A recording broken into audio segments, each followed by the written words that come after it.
Assalamualaikum and hai semua. So kita akan masuk pada topik baru untuk DP024 chapter 4 which is capacitor. So untuk first learning outcome kita adalah kita nak kira capacitance of capacitor in series and parallel. So capacitor ni pun device macam resistor juga.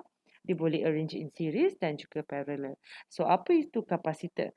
Okay, so capacitor is actually an electronic device yang function dia adalah dia boleh simpan electric charges, store the electric charges in the form of energy. So function dia lebih kurang macam bateri. Bateri boleh provide current, boleh provide flow of charge. So capacitor pun ada function yang sama. Dia capable of storing the charges means dia boleh provide the flow of charge. So dia boleh provide current juga. So dekat sebelah kanan ni kita boleh tengok antara shape ataupun bentuk kapasitor yang ada. Untuk silibus kita, kapasitor yang kita akan guna adalah kapasitor consists of two conducting plates. Okay, so kita boleh bayangkan bentuk kapasitor tu dia akan ada plate dua yang parallel. Okay, kalau macam ni kita buat atas bawah. Okay, so this is the plate. Dan dia adalah conducting plate dan selalunya dia adalah metal. And it is separated by small A gap or thin insulator. So di tengah-tengah ni, okay, di tengah-tengah ni dia akan ada at least akan ada A gap ataupun any insulator yang kita akan panggil dia sebagai dielectric. Okay, so kita akan panggil thin insulator ni as dielectric. So contoh dielectric adalah ceramic, paper, apa-apa insulator yang sesuai. Yang penting dia tak boleh conduct the electricity. Alright, so symbol for capacitor untuk kita lukis seperti ini. Ini yang pertama. Okay, so dia ada two parallel plate.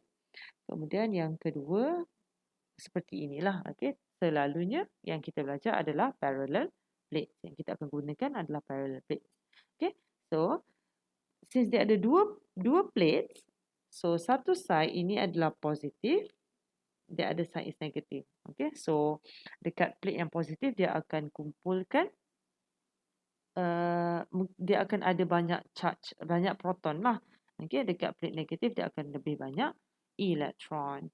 Okay, so kalau tengok dekat bawah ni, okay, diagram di sini kita akan tengok ini adalah keyboard, actually keyboard yang kita gunakan untuk laptop, untuk any desktop PC. Okay, so setiap key tu dia connect to one resistor. Okay, so resistor yang sama yang kita sedang tengok sekarang adalah consist of two parallel plate dan dekat tengah-tengah tu dia adalah dielectric. So every time kita tekan, charge tu akan flow through the circuit, so dia akan record apa key yang dia dah set lah. Okay, so kita nak kira capacitance. So capacitance adalah measure of the capacitor. Dan kita kena tahu apa formula untuk kita measure capacitance ni. Okay, so ada dua word yang kita belajar. Macam resistor dan resistance. Sekarang capacitance of the capacitor. Okay, so dia punya formula ataupun dia punya definition is as simple as ratio between charge on either plate to the potential difference between them. Ada dua benda penting. Charge on either plate to the potential difference between the plate. So C is the symbol for capacitance. Okay, so ni adalah nilai capacitance kita, C. Dan Q obviously adalah kita punya charge. Tapi apa yang saya nak highlightkan sini adalah one of the plate. Okay, so plate kita ada satu positif, satu negatif dan nilai dia akan sama. Cuma sign sahaja yang berbeza. So kita perlukan magnitude tu. So kita perlukan satu magnitude. So tak perlu darab dua lah. Satu sahaja. Okay. Dan V, obviously V adalah potential difference between the plate. Okay. Okay. So untuk unit-unit bagi Q dan V, semua orang dah tahu unit untuk Q adalah coulomb dan unit untuk V adalah volt. So, kita boleh tahu unit bagi kapasitor ni dia boleh jadi coulomb, volt, -1 ataupun kita akan panggil dia sebagai F, which is farad. Okay, so nanti kita tengoklah kat bawah nanti ada point pasal unit. Okay, so next adalah kita nak tengok pada relation between charge dan juga potential difference. Okay, so daripada point ni, charge store is directly proportional to the potential difference. So that means kita boleh kata Q is directly proportional to V. Kalau contoh, kita ada kapasitor yang nilai dia sama, okay, dua kapasitor yang nilai dia sama, tetapi charge dia berbeza dekat dalam tu, jadi kita akan kata voltage pun berbeza lah. Sebab Q is directly proportional to voltage. Increasing the voltage, the potential difference will increase the amount of charge flow ataupun stored in the capacitor. Okay, so it is a scalar quantity. Dia tak akan ada direction pun. Kemudian ini unit bagi capacitance adalah farad, capital F, ataupun kita boleh gunakan coulomb per volt. Tapi selalunya kita akan gunakan farad lah. Okay, so it is always a positive quantity refer to the value of capacitance.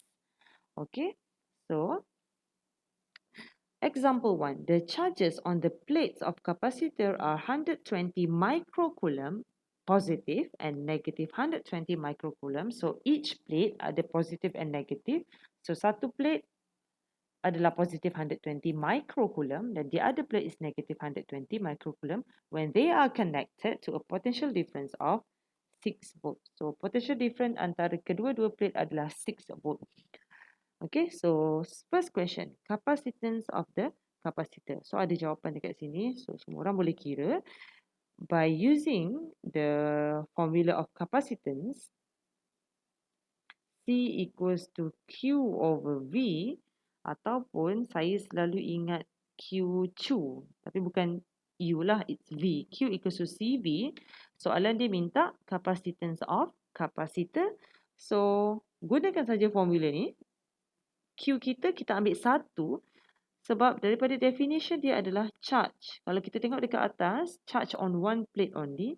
So 120 micro is negative 6 divided by voltage kita, potential difference is 6 volt. So double check, dapat tak jawapan final? Seperti yang saya tulis.